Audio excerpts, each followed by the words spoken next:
Hello रायजो राजा नोंथांमोन आरो आंनि आंगो लोगोफोर नोंथांमोनखौ बोसोर गोदाननि हेपि निउ इयार। आइ नोंहा बुंदोब्रा मा सिरि थाबाय थाखो जाम्बा। हेपि निउ इयार रायजो राजा नोंथांमोन। ओइ सोमला नोंहा दैजों थाङाखै दैजों?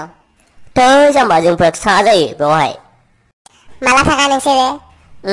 जों दाख्लै 30आव थांदों 31आव थांदों आरो 1आवबो थांदों। बा मालाय नोंहासो खेबथाम जाबाय थांनाया आंहाथ' गैया दासिमबो थांफेरबायनो मोनाखै। नुहैफेराखैनो आंथ'। बेसे गिदिर जानोथाय? गिदिर जादों खोमालै। गिदिर जादोंलै अनेक गिदिरानो जादों। आरो जायगायाबो गुवारथार। आरो आं माला खेबथाम थांलायखो जाम्बा आं खेबनैल'सो थांदों दा। गावनो होनलायबाय 30आवबो थांदों 31आवबो थांदों आरो 1आवबो थांदों बे खेबथाम जायाखै? आंखौसो जाम्बा बुंदों साला हेट। ओइ नों खोथाखौ मानो बुजियालै एसेबो? आं बुजियाना नों बुजिया? नोंसो बुजिया दा जाम्बा?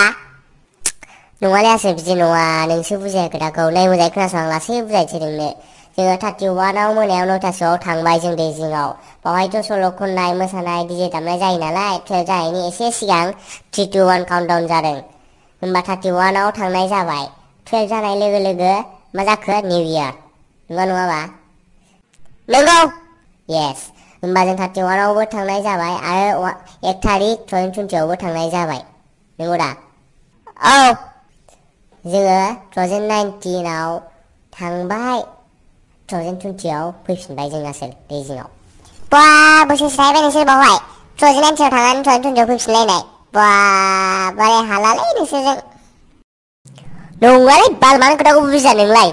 बुजिदोंबा बुजिदो आंबो एफा जाम्बा नंद्रायाथ'। नोंखौ मा होननो नायखादोंसोमोन आङो।